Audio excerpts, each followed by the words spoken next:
नमस्कार मित्रों।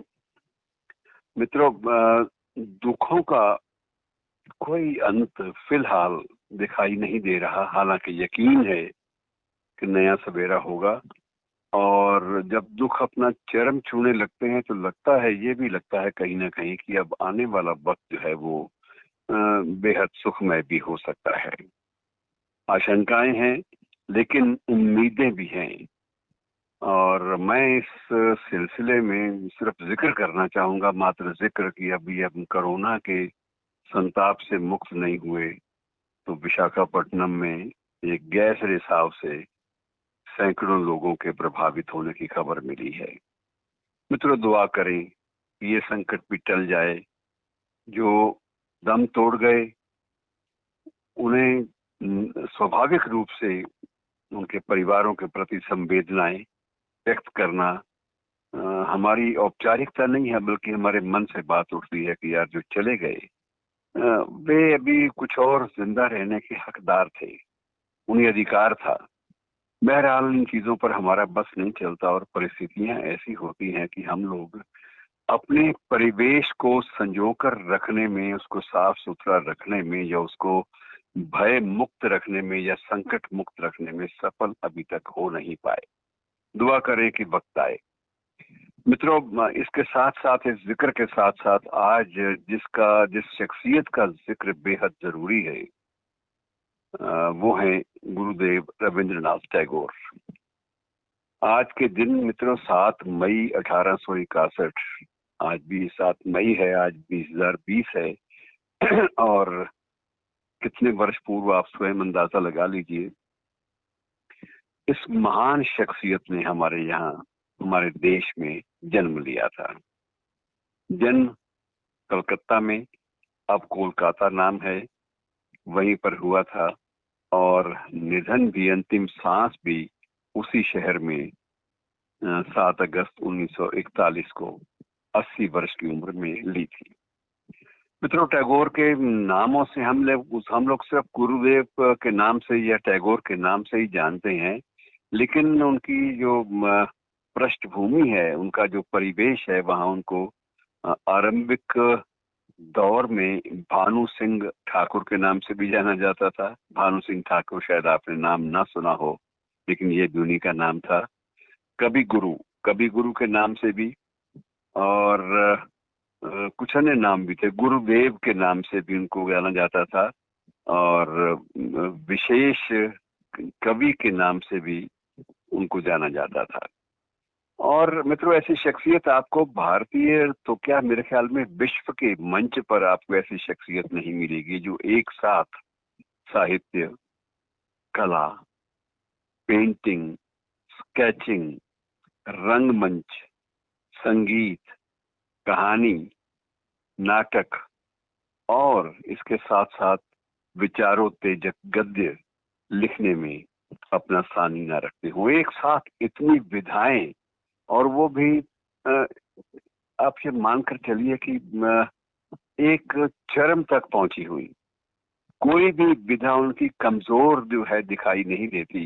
न उनकी कहानियां, न उनके नाटक, न उनका संगीत, न उनके लेख, और न ही उनकी कलाकृतियां। और उन्हें कंटेक्चुअल मॉडर्निज्म का प्रणेता भी माना जाता है। और मित्रों, ये बात कहने की नहीं है, लेकिन ये भी आप जानते हैं कि गीतांजलि पर उनको 1913 में नोबेल पुरस्कार मिला था। और ये पहली बार किसी नॉन यूरोपियन को, गैर यूरोपियन को, ये पुरस्कार साहित्य के क्षेत्र में नसीब हुआ था। मित्रों, टैगोर कई बार शख्सियतें इतनी बड़ी हो जाती हैं, इतनी व्यापक, इतनी कद्दावर हो जाती हैं कि उनका जो परिवेश है, जो उनका परिवार है, वो भी हमें याद नहीं रहता।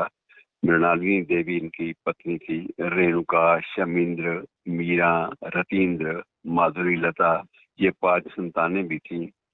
और लेकिन 1905 में मृणालिनी शांति निकेतन में जब ये गए थे, तो 1905 के आसपास मृणालिनी देवी और उनके 2 बच्चे, वहीं पर इनका निधन भी हो गया था। इनके जो रूट्स हैं, जड़ें हैं, वो वर्धमान बंगाल में, और जैसोर जैसोर जो अब बांग्लादेश का हिस्सा है वहां पर पाई जाती हैं। वहां पर इनका, और मित्रों एकमात्र ऐसी शख्सियत जिस पर हमें गर्व होता है कि तीन तीन राष्ट्रों का राष्ट्रगान जो है वो इन पर, इनकी परिकल्पना पर आधारित है। भारत का राष्ट्रगीत, राष्ट्रगान जो है वो टैगोर द्वारा रचित है। जनगण मन जिसे हम बोलते हैं वो गुरुदेव टैगोर की देन है। बांग्लादेश का आमार सोनार बांग्ला वो भी गुरुदेव टैगोर की देन है। और श्रीलंका का जो राष्ट्रगान है उसको भी ये स्वीकार किया गया है, अधिकृत रूप में स्वीकार किया गया है। वहाँ की सरकार ने, वहाँ के संविधानविदों ने स्वीकार किया है कि हमारा जो राष्ट्रगान है ये भी गुरुदेव टैगोर की, उनकी दर्शन और उनकी लेखनी पर आधारित है। मित्रों, टैगोर की जिंदगी के बहुत सारे पहलू हैं। ज्यादा उन पहलुओं पे जिक्र करेंगे तो ये कहीं भी समस्याएं, जो विषय हैं, जो विषयों की जो विस्तार है, कहीं भी समाप्त होने वाला नहीं है। सबसे बड़ी बात यह है कि जिनका जिक्र करना बेहद जरूरी है, उनकी देन का, वो है शांति निकेतन। शांति निकेतन मित्रों, जिंदगी में मैं समझता हूँ कि जो भी आदमी बौद्धिकता से किसी भी स्तर पर बना हुआ है उसे एक बार जरूर दिखाना चाहिए। मैं स्वयं वहां 2 बार गया हूँ। वहां पर स्वाभाविक है कि जब मैं वहां पर गया तो गुरुदेव तो नहीं थे, लेकिन वहां की हर चीज में गुरुदेव की मौजूदगी का एहसास होता था। वहां एक कक्ष है मित्रों, कच्चा बना हुआ, मिट्टी से पुता हुआ। वो कक्ष अब भी उसी तरह से मिट्टी से पुता हुआ ही रखा जाता है, उसकी मेंटेनेंस भी वैसे ही होती है। ये वो स्थल है जहाँ पर पहली बार महात्मा गांधी और गुरुदेव टैगोर की भेंट हुई थी। गांधी के साथ कस्तूरबा भी थी और टैगोर के साथ उनके अपने बच्चे भी थे, और वे सब लोग मिट्टी से बने हुए बेंचों पर, मिट्टी से बने हुए गारे से पुते हुए बेंचों पर बैठे थे, परस्पर आमने सामने, और उन्होंने वैचारिक जो है आदान प्रदान किया था। और ये तभी की बात, कुछ लोग ये भी कहते हैं कि ये तभी की बात है जब पहली बार महात्मा गांधी को टैगोर ने महात्मा का नाम दिया और टैगोर को गांधी ने गुरुदेव का नाम दिया था। तो ये दोनों के जो एक पहचान है, नामों की पहचान गुरुदेव के रूप में और महात्मा के रूप में, ये दोनों की पारस्परिक एक दूसरे को दिया गया सम्मान है, आप ये कह सकते हैं। मित्रों, सैद्धांतिकता इनकी बड़ी विचित्र थी। वैचारिकता से बेहद गहराई तक बंधे हुए थे। 1915 में इन्हें जॉर्ज पंचम के वक्त में इन्हें नाइटहुड प्रदान किया गया, सम्मान दिया गया ब्रिटेन की हुकूमत द्वारा। लेकिन 1919 में जब जलियांवाला बाग का नरसंहार हुआ, तब उन्होंने उस नाइटहुड को तिलांजलि दी अधिकृत रूप से, और तब ब्रिटिश सरकार को, ब्रिटिश शासन को एक पत्र लिखकर विधिवत कड़ा विरोध व्यक्त करते हुए वह सम्मान लौटा दिया। लेकिन मित्रों, इतने बड़े लगभग 30 देशों में अपनी यात्राओं के बल पर अपना एक प्रभाव मंडल बनाने वाले इस महान शख्स के प्रशंसकों में बहुत सारे लोग थे। चार्ल्स एंड्रयूज भी थे, थॉमस मूर भी थे, रोमा रोला भी थे, इवन मुसोलिनी जैसे डिक्टेटर तानाशाह भी इनसे प्रभावित थे। और इनके जो व्यक्तित्व और वैचारिकता में एक ऐसा जादू था कि उन्होंने एक बार महात्मा गांधी और डॉक्टर अंबेडकर के बीच में गहरे मतभेदों को मिटाने के लिए भी एक सार्थक पहलकदमी की थी। ये एक बहुत बड़ी बात है। अब इन बातों का जिक्र ज्यादा नहीं होता, लेकिन होना चाहिए। लेकिन मित्रों, जैसे होता है कई बार कि जो ऐसी जो महान, व्यापक और कद्दावर शख्सियतें होती हैं, कई बार उनका जो अंतिम समय है वह कुछ सुखद नहीं होता। पिछले दिनों हम बात कर रहे थे दिनकर की। दिनकर जी का भी अंतिम समय अच्छा नहीं था, लेकिन उससे पहले स्वामी विवेकानंद के बारे में भी यही था कि उनके भी अंतिम दिन जो थे वो रुग्णावस्था में कटे और वो सुखद दिन नहीं थे। और गुरुदेव टैगोर का भी हाल यही था कि अंतिम दिन, जो अंतिम 5 वर्ष थे, वो बेहद पीड़ादायी थे। 1937 में एक बार वो पूरी तरह से अपनी होश आवास खो बैठे थे, मेमोरी का लॉस हो गया था, और लंबे समय तक, महीनों तक वो बेसुध अचेतावस्था में पड़े रहे। बड़ी मुश्किल से कुछ महीनों के बाद स्थिति लौटी, लेकिन स्वास्थ्य जो था वो उतना बहाल नहीं हो पाया और 1940 में दोबारा फिर से अचेतावस्था का चक्र पड़ा और उससे वो उबर नहीं पाए और उसी के प्रभाव में 7 अगस्त 1941 को उन्होंने अंतिम सांस ली।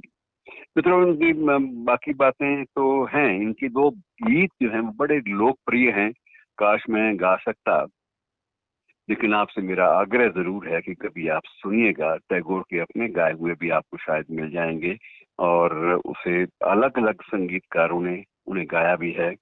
उनमें एक है कि where the mind is without fear, चित्तो ये था भाई शून्यो, और दूसरा है एकला चालो रे। एकला चालो रे को शायद आपने किसी हिंदी फिल्म में भी एकला चालो एकला चालो एकला चालो रे के नाम से सुना होगा। और ये विशेष मैं इसलिए मानता हूँ कि इस व्यक्ति के नाम से वहाँ बंगाल में, बंगाली परिवेश में एक संस्कृति जुड़ जाती है। ये बहुत बड़ी बात होती है। बंगाल में अब भी यही परंपरा है, चाहे वो बांग्लादेश हो, चाहे वो पश्चिमी बंगाल हो हमारे वाला, उन पूरे के पूरे उन क्षेत्रों में ये परिवेश है कि जब भी कोई लड़की पसंद करने के लिए लड़के वाले जाते हैं तो पहला सवाल ये होता है कि गुरुदेव ना रविंद्र संगीत में कुछ ज्ञान है या नहीं है। तो रविंद्र संगीत में ज्ञान होना वहाँ की भद्रलोक संस्कृति का एक विशिष्ट, वहाँ की भद्रलोक संस्कृति की एक विशिष्ट पहचान मानी जाती है। तो ये जो है माना जाता है कि अगर रविंद्र संगीत नहीं आता तो इसका मतलब ये जो परिवार है इसकी पृष्ठभूमि में कल्चर नहीं है। ये कितनी बड़ी बात है मित्रों, और ये सारी की सारी जो बातें हैं ये गुरुदेव के नाम से जुड़ी हुई हैं। और गुरुदेव कुछ मामलों में बिल्कुल बेबाक भी थे। मसलन गांधी और उनके बीच में एक लंबा पत्र व्यवहार चला था जिसे बाद में नेशनल बुक ट्रस्ट ने प्रकाशित भी किया। मौका मिले तो पढ़ देखिएगा, आपको हैरानी भी होगी कि इतना ज्यादा करीबी संबंध होते हुए भी गांधी के वो प्रशंसक थे बहुत सारे मामलों में, गांधी उनके प्रशंसक थे बहुत सारे मामलों में, लेकिन टैगोर चरखा आंदोलन, स्वदेशी आंदोलन और सत्याग्रह, इन सब के अंध समर्थक नहीं थे। वो कई बार विरोध भी करते थे कि वो मानते थे कि अगर आप भूख हड़ताल करते हैं, अनशन करते हैं, तो ये अनशन जो है ये अहिंसावादी आंदोलन नहीं है, ये हिंसक है, क्योंकि इसमें आप अनशन के द्वारा दूसरे व्यक्ति को अपनी मांगे स्वीकार करने के लिए मजबूर कर रहे हैं। तो अलग अलग नजरिया था। तो ये एक वैचारिक स्तर पर बहुत कद्दावर शख्सियतें थी मित्रों, इनको याद कर लेना चाहिए विशेष रूप से जन्मदिन के अवसर पर। और इन्हें याद करना, इनकी जिंदगी के अलग अलग आयामों से गुजरना बड़ी ऊर्जा देता है, बड़ी रौनकें देता है जिंदगी में। तो मित्रों याद करिए और याद करते रहिए, ये ज्यादा हमारे लिए प्रासंगिक होगा। शुक्रिया दोस्तों, कल फिर किसी नई चर्चा के साथ, नए विषय के साथ आपसे मुखातिब होता हूँ। और दुआ करें कि कल की जो चर्चा है उसमें किसी भी हादसे का जिक्र ना करना पड़े। मैं तो ये प्रार्थना कर रहा हूँ और आप भी प्रार्थना करिएगा। धन्यवाद मित्रों।